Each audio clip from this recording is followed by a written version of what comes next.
When I saw this film advertised, I couldn't quite figure out, is it supposed to be a meme? Is it supposed to be woke? Is it supposed to be poking fun of at anti-woke people?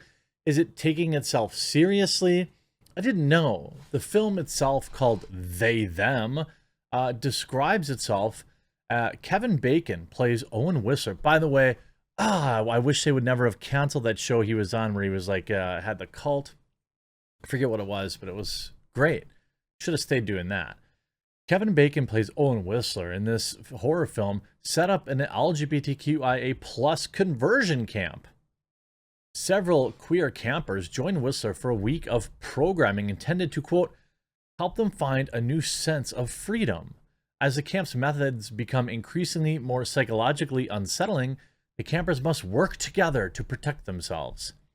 When an unidentified psycho starts claiming victims, things get even more dangerous. So they throw like Jason Voorhees in there because the film itself couldn't stand on itself. And it is currently sitting at a 29% and a 15%.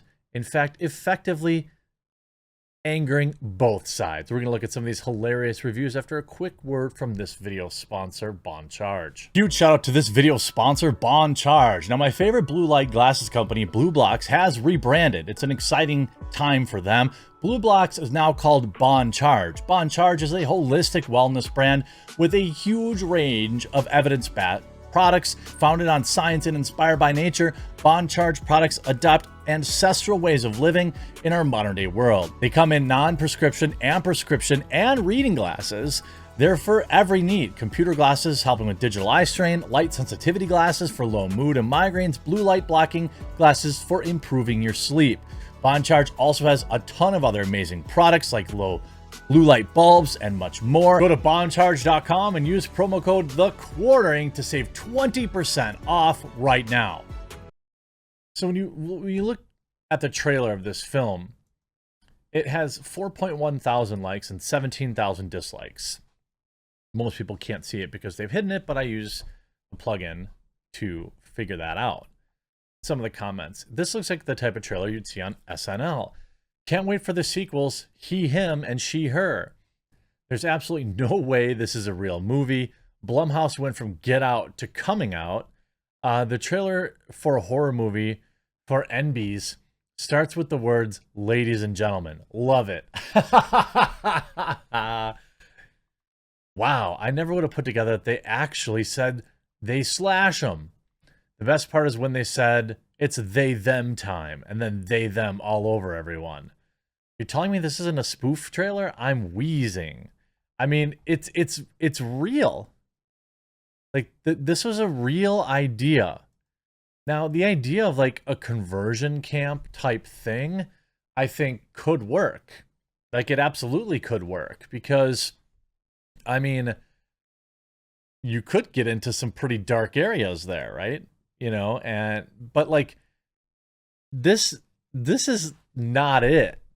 And with a 29 and 15%, we see exploitative and preachy Kevin Bacon LGBTQ thriller They Them gets eviscerated by critics and viewers. They Them stars the Baconator in a Peacock original as the head of a conversion camp that's being plagued by, well, a Jason Voorhees ripoff. The thriller currently has a 29 out of 100 critic score and a 15 audience rating. Quote, They Them never connects on a gut level, as a horror movie should. It's too somber and plotting. A message movie delivered in a drab package, the LA Times wrote. CNN called out the writer-director John Logan for failing to get the message across. I'm sorry. The message. Their reviewer said, the story at times feels creepy, exploitative, and preachy without becoming particularly tense or even scary. Fred Topple of UPI says, as a flat-out gay filmmaker, Logan may have something sincere to say to both anti-LGBTQ tactics and the slasher movie genre. Unfortunately, combining them ends up sabotaging both sides of the story. Daily Wire contributor and a really nice guy, Madam Christian Toto, said the film is terrible to the core and doesn't live up to the standards of a horror movie. Quote, audiences may need post-it notes on their screens to remind them that it's actually a horror movie, he wrote.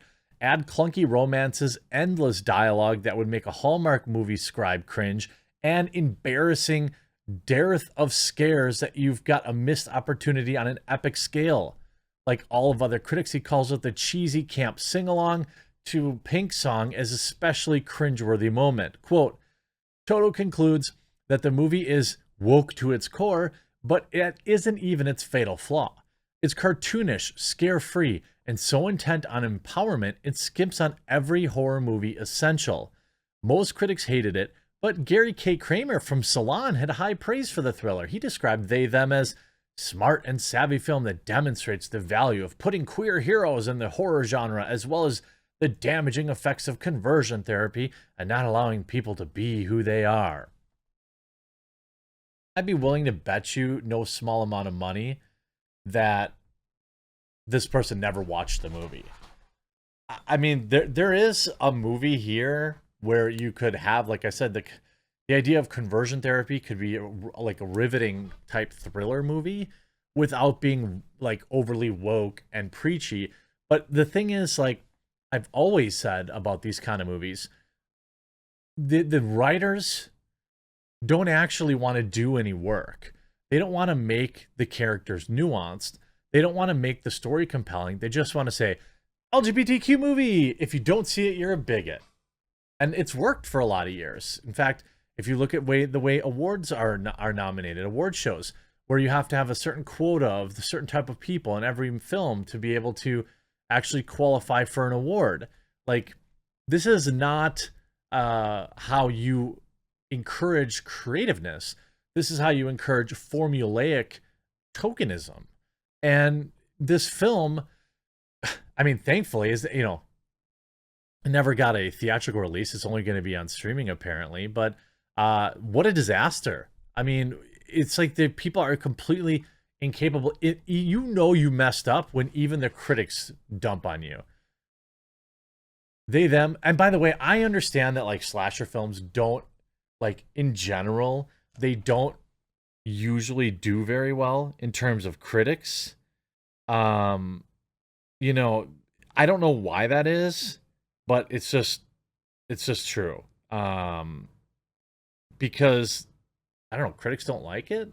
I don't know. It's weird. But you know, as a fan, like I like the films, but I don't like them to be overly like graphic. I you know, I'm not a big fan of that. A little bit is okay, but if you look, you know, not as clever as its title, They Them fumbles its mashup of summer camp slasher pick and queer conscious social drama. It's because like they never worked on either side of it. They didn't bother fleshing out either side of it. I think they just thought, hey, we can do this thing, and the marketing just works for itself. Conversion therapy shocker brims with lectures, amateur hour narratives.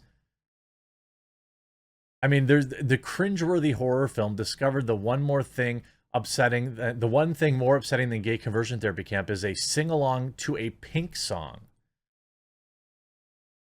I mean, like, it's in a world where LGBT people are continually being attacked for the crime of daring to exist. It is ultimately deeply frustrating to watch a film so convinced that there's something noble about quiet capitulation. There's not, I mean, like, as soon as you say they, them out loud for the first time, you realize that it's a wickedly clever play on words. Unfortunately, that's the last time the horror film displays any behind-the-scenes wit or gumption. Absolutely getting demolished. And if you look at, like, you kind of knew the user reviews. If you look at IMDb, which is less scrubbed, with 4,000 reviews, it has a 3.4 stars. The audience score, it's dull, pointless film with nothing from its potential premise. Half a star. The first 5 minutes of the movie was promising, then went downhill afterward as there's no horror nor suspense and nothing going on for a while. I was bored out of my mind from 5 minutes to finish. This was cringy and damaging more than horror that this was categorized. Not even worth a thought of watching. Shouldn't even be classified as a horror movie. Yeah, because they basically like afterthoughted in the actual evil baddie. So I don't think the movie would have existed. They could have done, this is one heck of a misfire. Yikes. Kevin Bacon should have passed this one up. Terrible movie. I watched it for free, but I feel like I should have been compensated. I mean, like, this is what happens. And there's lots of like progressive themes in horror films, actually. And you know, it's a space that's explored a lot of things like that for a long time. And they could have done something, but we have just another example that people think, oh, if we could just put slap LGBTQ on something, people will watch it. And if that were true, I imagine Batgirl would have been released. I hope you enjoyed this video. We'll talk to you again real soon.